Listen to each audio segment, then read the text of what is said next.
जिन्होंने मुझे ये जीवन दिया और यहाँ पे जितने भी हमारे आज साथी हैं जितने भी आए हुए हैं सभी का मैं आभार व्यक्त करती हूँ। सबसे पहले तो एक बार एनर्जी के साथ जय आरसीएम, जय आरसीएम, जय आरसीएम, जय आरसीएम। इस आरसीएम को जय क्यों इतना जोर से बुलवाया जाता है मुझे आज तक समझ में नहीं आया था जब तक मेरी लड़की नहीं आई थी। नाम रेणु पाठक एमपी रीवा से हूँ। इस सिस्टम की छोटी सी स्टूडेंट हूँ, मैं लगातार सीख रही हूँ। जैसा कि आप लोगों को पता है कि आप एजुकेशन का इतना ज़्यादा रोल नहीं है, लेकिन फिर मैंने बीएससी किया था, 1 ईयर का कंप्यूटर कोर्स भी किया था क्योंकि मुझे जॉब चाहिए थी 2018 से पहले। लेकिन पता नहीं था कि मैंने कौन से पुण्य कर्म किए थे कि ईश्वर ने मुझे जॉब नहीं, किसी का नौकर नहीं बनाया, मुझे खुद का मालिक बना दिया, खुद के बिजनेस का। आरसीएम के बारे में बहुत सारी अच्छी बातें हुई आप लोगों ने सुनी। जो आज रेणु पाठक आप लोगों के सामने है उसमें मेरे गुरुओं का बहुत बड़ा रोल है। मैं चाहूंगी कि मैं अपने गुरुओं के लिए तालियां चाहती हूँ। महागुरु आरबीएस देवी जी जितने भी हमारे सभी गुरु हैं, मैं सभी का दिल से धन्यवाद करती हूँ, प्रणाम करती हूँ। हर व्यक्ति की सफलता के पीछे किसी न किसी का हाथ होता है, आप सबको पता है, लेकिन उसका खुद का भी साथ होना उतना ही जरूरी है। हर व्यक्ति को सफल कोई तभी करा सकता है जब वो खुद का साथ देगा।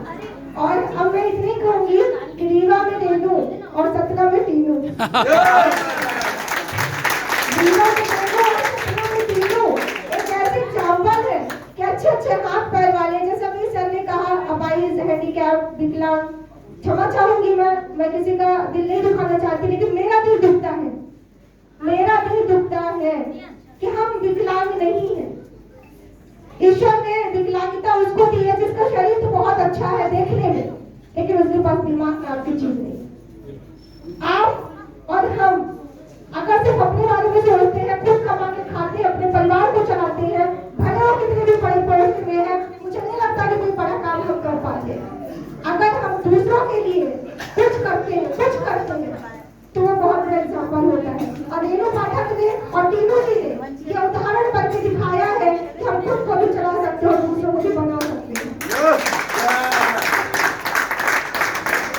ये कोई तारीफ करने और मोटिवेट करने की बात नहीं, ये सच्चाई है। क्योंकि आरसीएम से पहले हम लोगों को ऐसे देखा जाता है कि हम लोग कुछ नहीं, हमारा कोई वजूद नहीं होता, और वो वजूद आरसीएम ने दिया, इसलिए आरसीएम को जय बोलते हैं। कोई ऐसा काम नहीं है जिसकी जय बोला जाता हो, चाहे ट्रेडिशनल मार्केट का कोई बिजनेसमैन हो या बहुत बड़ा जॉब में पोस्टेड अधिकारी हो, उसकी जय नहीं होती, उसकी पोस्ट की जय नहीं होती, क्योंकि वो सिर्फ अपने परिवार तक सीमित रहता है, और वो भी एक लिमिट के बाद। हम इस दुनिया से जाएंगे तो हमारे परिवार को सिक्योर करके जाएंगे और पीढ़ी दर पीढ़ी कब देके जाएंगे। हम जो भी है जैसे भी है, लेकिन अपने परिवार को हम लोग सिक्योर कर चुके हैं, ये आरसीएम की खासियत।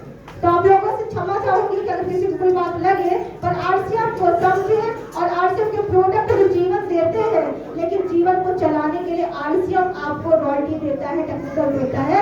एक बार समय निकालिए, पार्ट टाइम में इसको समझे, और अगर लोगों के लिए आप कुछ करना चाहते हैं, एक बार भूखे को रोटी तो कोई नहीं दे सकता, एक बार किसी को प्रोत्साहन तो कोई भी दे सकता है, लेकिन अगर जिंदगी बनाने के लिए आप चाहते हैं दिल से, तो आप आरसीएम में आइए। आपके पास ईश्वर ने सब कुछ दिया है, कोई बात नहीं, आप दूसरों को, हम जैसे लोगों को ढूंढिए और उनका जीवन संवारिए। यही कहना चाहूंगी। Thank you so much. और आप हमारे महागुरु है जिन्होंने मेरे पीछे अपना बहुत कुछ लगाया है। ये ऐसे ही रॉयल्टी नहीं आती है, इसके लिए बहुत संघर्ष करना पड़ता है, लेकिन जब से मैंने आरसीएम को ज्वाइन किया है, मेरे आंख से आंसू नहीं आता है, क्योंकि आरसीएम से पहले मेरी जिंदगी रोते रोते ही बीती है। तो आज मैं कितना भी कह लूं, दुख तो बहुत लगता है, पर रोना नहीं चाहती, क्योंकि रोने के लिए बहुत रो चुकी हूँ। अब सिर्फ हंसना चाहती हूँ, लोगों को हंसाना चाहती हूँ।